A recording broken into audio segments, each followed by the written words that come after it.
I'm delighted to be here at Féile and Phobail. Delighted to see such a crowd. I expected to be coming in here. I was told it was very informal and I would only need to speak for 5 minutes, so I'll wing it. But I didn't expect to see such a crowd. But it just shows the importance of this debate in terms of Irish unity and the economics of Irish unity. And it is a debate, as we know here, that has been raging in the north for many years. A debate now and discussion that has been mentioned in the House of Commons by Tories, by indeed the former Prime Minister. A debate that has been discussed in different summer schools and all the rest. But it's not a debate that has really taken off in the South, and there's a particular reason for that. And I would really appeal to other political parties and different groups and organisations to catch on to the debate that's happening, because the issue of Irish unity is something, I would argue that the train has left the station here, and the only question is what time will it arrive. And there's an importance for us to discuss, to analyse and to reflect on the opportunities, the possibilities, the challenges that Irish reunification poses. It was the 3rd of November 2005, 14 years ago, when Sinn Féin tabled a motion in Leinster House in the Oireachtas asking for all the parties who subscribed to Irish unity, and particularly the government, the Fianna Fáil government at the time, to prepare and plan for Irish unification, to set out a green paper and open up an inclusive discussion in relation to what does Irish unity look like. In terms of the inequalities that exist north and south, in terms of the gender issues, but also in terms of the challenges of public service. How do they all address in the context of Irish unity? On the 3rd of November 2005, they told us that the time wasn't right. It was 2 years ago that myself and Gerry Adams met with all of the different party leaders and asked them to start to set up a committee on Irish unity and start to prepare for these challenges that lay ahead of us. And again, we were told that the time wasn't right. But then Taoiseach says what we needed was maybe a subcommittee of the Good Friday Agreement. So we tabled a subcommittee of the Good Friday Agreement proposal to do this, and it was set up, but Fianna Fáil and Fine Gael are blocking in terms of reference because they say the time is not right. But the reality is the Good Friday Agreement, which we all subscribe to, sets out very clearly that under the principles of consent that Irish unity can happen, and the model for there is in relation to a border poll. And we see from different opinion polling, particularly in the context of a no-deal Brexit, that more and more people, and indeed in certain opinion polls, that the majority of people are saying in that context that they want to see Irish unity. We see it in relation to the South. I think the exit poll by RTE showed an overwhelming support for Irish unity. You know, I've seen a poll, it's an online poll that you don't pay too much attention to, but 45,000 people subscribed to a journal poll in relation to the question of a border poll in the context of a no-deal Brexit, and 85% of them said that they would want a border poll because they understand in the South the impact that Brexit can have in relation to our futures north and south. But they also have a genuine support, in my view, for Irish unity.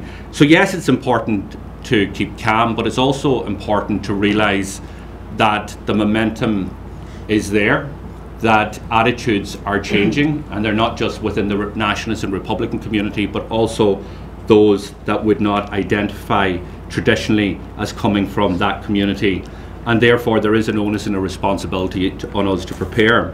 As part of that preparation, what I call it the conversation stopper is this idea that the South could never afford the North, and sure, the Northern economy is a basket case and the subvention is £10 billion sterling, and that's it. End of conversation, and let's move on to other issues. And I've been interviewed by senior people in journalism, and the argument goes somewhere like this: sure, if we were to have Irish unity in the morning, we'd have to raise taxes on every man, woman and child in the South by €10,000. And the reality is none of that is true. There is no €10 billion that would be needed in the context of Irish unity to support the northern economy. The subvention figures that are out there are mythical, they're not factual, and they've never been challenged in a robust way, in my view, by journalists in the way that I think they should. We in Sinn Féin have done a lot of work in relation to this year and engaged with the Office of National Statistics in Britain to actually dig deep into what all of this means. And so let me take you through just what the subvention is and what the myths are and what the facts are. The suggestion from unionists and indeed certain elements of the media is that there's a £10 billion subvention. Where they get that figure is that they say that the block grant, or what is assigned, attributed an expenditure to the North, is £26 billion. On the other side of the ledger, the income, the tax that is generated in the North is €17 billion, they estimate or they attribute. So when you deduct both figures, you come up with a €9 billion figure, not the 10 billion, so you've made a €1 billion saving straight away. But then when you look at each of those components, expenditure and income, you actually find that the figures aren't accurate. Not accurate in the way that they're being presented. So when we look at expenditure, when we look at what is being attributed by the Office of National Statistics in relation to expenditure in the North, it is broken into three components. The first component is total identifiable expenditure. Second component is non-identifiable expenditure. And the third component is expenditure outside of the UK. So if you look at total identifiable expenditure, this is money that is spent in the main by the executive in the North or by local councils. It's decisions that are taken by elected representatives here in this jurisdiction and spent on services and so on. But crucially, as part of that there is €3.4 billion. So out of this €20 billion that's spent by local bodies in the North, €3.4 billion is spent on pensions. And in the context of Irish unity, those pensions would still have to be paid by the British Treasury. Now, is that just spin from Sinn Féin? No, it's not. The reality is, my father, when he worked in Glasgow, he lives in Donegal and has lived in Donegal since 1980, since up until his death a couple of years ago. He got the pension from the British Treasury. Because pensions work not on citizenship but on residency. It works on your contributions in terms of insurance while you were living in a certain jurisdiction. When Scotland, in the debate in relation to Scotland's independence, it had to be clarified whether the pensions entitlements of Scottish residents would still be paid by the UK Treasury, and the UK Treasury had to clarify that those pensions would be paid because they're not based on citizenship, they're not based on residency, they're based on your contributions that you have made over a lifetime into the national insurance. So for a start, the €3.4 billion would not apply. If you look at the second category then, total non-identifiable expenditure, this is expenditure that isn't spent in the North. It's expenditure that is not locally decided in terms of where it is, but it's spent by the British Parliament, and a certain section of it is attributed to the North based on population. 85% of that money is made up of two categories. The first category is the expenditure on the British Army, which makes up £1.1 billion. And the second category is in relation to national debt, which makes up €1.3 billion. Now, just to give you an example, so the British government say that the contribution in terms of the North, in terms of British Army, is €1.1 billion. In the entire South, for all our wages of our peacekeeping personnel and our international peacekeeping operations, it amounts to €700 million. About nearly half what is being attributed to the North.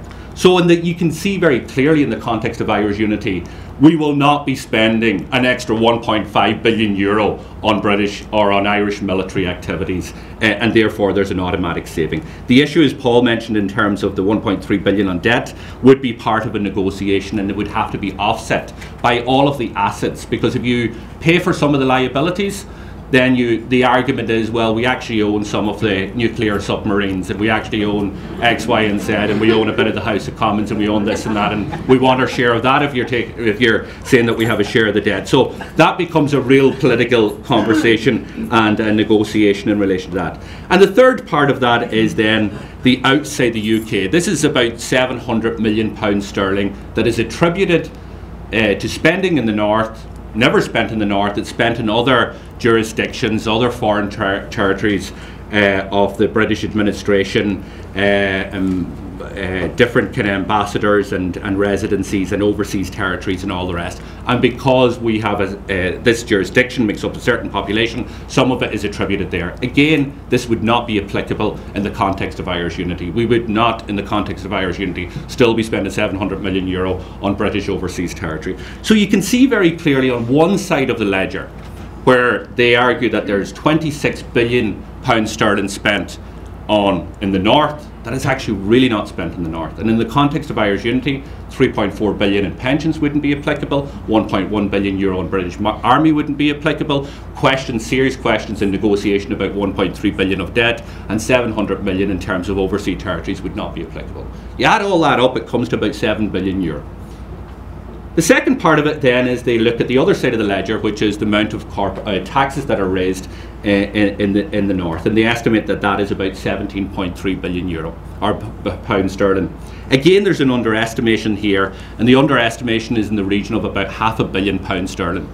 The reason the underestimation is here is because many of the larger national and international companies, the likes of your Asda's and your Marks and Spencer's, and the corporation tax, your retail firms, your banks, the corporation tax that they pay that is generated genuinely here in Belfast or in Derry or in other areas, it is not recorded in the north because it is paid by their parent company in London. And therefore it is recorded as tax that is generated in London. But obviously in the context of Irish unity, it is genuine tax that is recorded and should be recorded in the island of Ireland. So that increases your revenue here in the north. So you can see very clearly that the 9 billion euro mythical figure is a lot less than what has been suggested, and I've outlined that. Then the other argument is this here, and the argument is that the economy is so bad, it's costing us so much money that we couldn't afford Irish unity. But it's the reverse that is actually the case. The northern economy prior to partition was the engine that drove the island of Ireland. Belfast was the heart of the economy in the island of Ireland. It was only as a result of partition that there has been a skewed away from Belfast and into Dublin, and there's obvious reasons for that. They are the economic levers that we should have here to decide policy which is in the interests of Irish industry, of Irish workers, of our local economy, of our domestic economy, are not here on the island of Ireland. And we have a policy that is suited towards London and the City of London, and therefore the spillover effects, which are negative in the main because they're not suited to this jurisdiction, has resulted in a very sluggish economy here in the south. What we see from international evidence and the first modelling of Irish unity, which was done by Kirk Hoopner, and this was peer reviewed by other economists of an international standing. They did a report in 2015 in the University of Vancouver, and they suggested over an 8-year period that the benefits of Irish reunification would bring 36 billion euro to the economy north and south.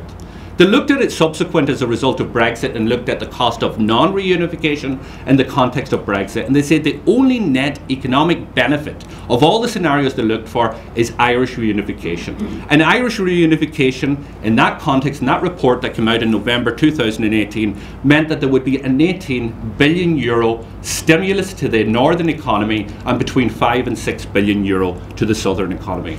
Now, what does that mean when we talk of GDP figures and an increase in economic activity?